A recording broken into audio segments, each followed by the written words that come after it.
What's going on, guys? OneEyedBandit back again with yet another video talking about more Dragon Ball FighterZ, and specifically today I want to talk about my boy Bardock and why he still is so top tier.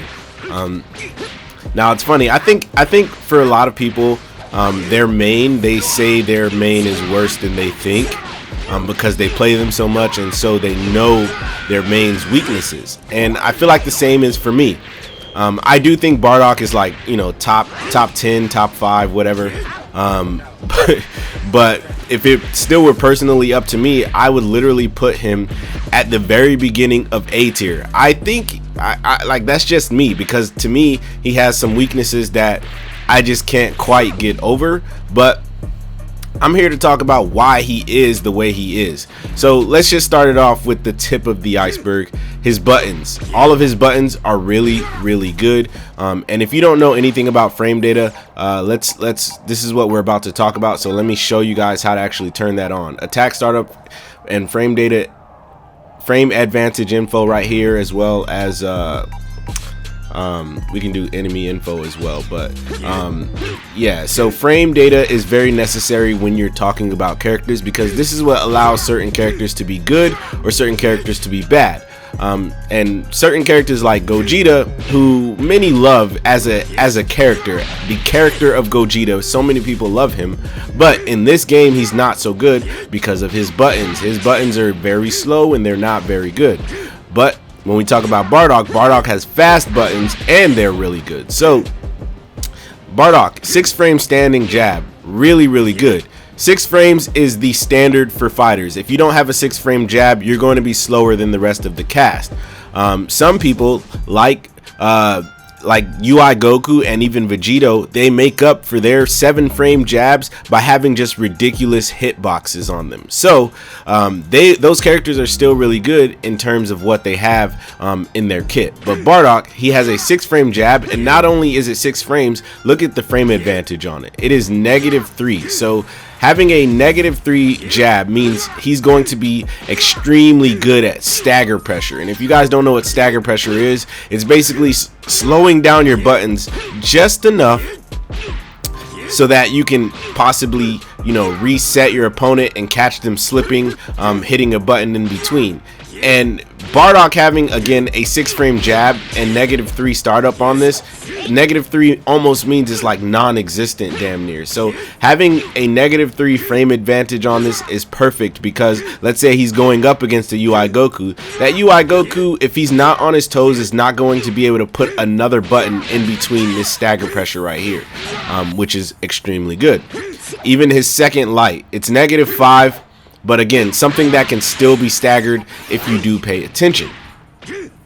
And it even let me cancel this real quick. But even when we're talking about, like, let's say his third hit of his auto combo, all of these are very safe. So anything under -7 is going to be safe. Safe meaning you can block right after. So if I throw this out and my opponent decides I'm gonna start mashing, if I throw this out and I don't do anything else, I'm always going to be safe to block, unless obviously I'm too slow or whatever, but I will always be safe. That goes for, again, all of his buttons, even his standing medium, -4. And what a lot of Bardock players like to do is reset pressure, because this standing medium has so little frame advantage that they can literally just go from here back to light and restart their strings. And a lot of Bardock players do that. So if you know that this is about to happen, if you see any little gap, just start mashing the Bardock. This isn't necessarily a how to beat Bardock per se,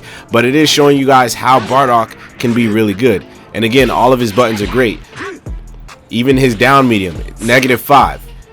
Granted, his heavy, -8, not the best in the world. Obviously, you can't block after just throwing this out, so you can't stagger his heavy or anything, but you can definitely see why this character's buttons are amazing. His air medium, it's a 2-hitting button, but the thing about it is, if you get caught slipping just whiffing this, obviously you can be punished because it's a 2-hitting button, so just be careful. But the thing about Bardock is, he has the ability, especially on tall characters, to land both of these hits. If I can do it, let me get Janemba to the corner real quick. But he has the ability to land both of this medium. As you can see right there, he can land both, and that counts as a freaking double overhead.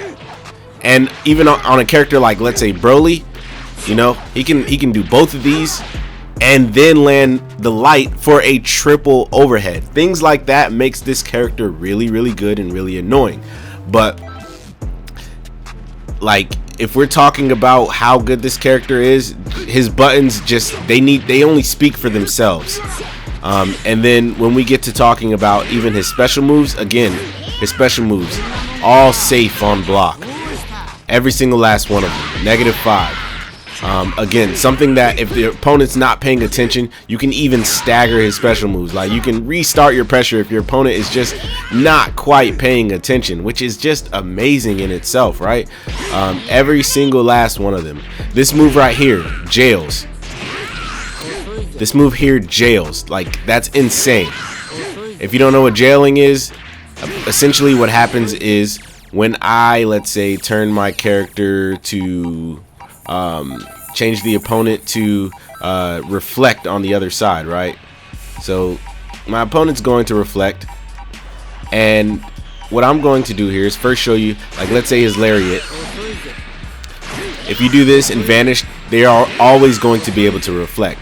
But when I jail, notice how after I vanish, he's not allowed to reflect until after my kicking animation is done. But when I just literally do a light lariat, he can reflect me on the other side. So isn't it insane to think how this used to actually jail when Bardock very first came out? The light lariat used to jail when Bardock very first came out. So that's explaining why he was literally top tier already in season 1. And then when we get to season 3 or season 2, he had the ability to level 3 and had some of the best Oki in the game. Bardock was GT Goku before GT Goku was GT Goku. GT Goku obviously had that insane level 3 Oki where he could just make you guess 50-50. Well, Bardock had that as well, and Bardock was really, really good. Not to mention the fact that Bardock used to be one of the best at actually fuzzying the opponent back when Snap Mix was a thing. And so that made him, again, extremely dangerous, especially within a season 2 environment. And Bardock just seems to keep it evolving every single season he gets to. Somebody over at Bandai or Arc System Works loves this character, and let's be honest, Bardock is badass, so I totally understand why. But somebody over there really loves this character because he just literally keeps evolving. And I think this season, Bardock mainly used to be a point character only, almost point or maybe even anchor, but Bardock used to be mainly a point character. But this season it seems they want you to play him as mid or anchor, because look at this assist, mainly mid, because this assist is honestly what has kept Bardock top tier going through into season 3. They gave him a built-in C assist pretty much. Like, this character is the only character that can track where the opponent is going to be like it was a C assist, but it's actually a normal assist, and it has the same regeneration time as a regular assist. That's absolutely insane. This move right here has made Bardock stay top tier. It made him stay in the question. Granted, again, he's still great because of all of his buttons and stuff like that. So when we again talk about what he can do, he plays the best version of FighterZ that he can possibly play, because FighterZ is so neutral heavy, and this move right here can control the neutral really good. But the thing about this is, again, since it doesn't jail anymore, it's not that it sucks, but it's harder to just throw this out and just feel like you're going to be okay. Whiffing it is one of the worst things you can do, sadly. Your opponent can very much punish you. Obviously, you can see the frame advantage is -36 by just whiffing this thing. So just throwing this out and whiffing it is bad. So if you know you can hit your opponent, you're in good shape, because again, you can block afterwards. You know, once this move is thrown out, you throw out your assist, make your opponent guess and stuff like that. But Bardock just plays neutral really well.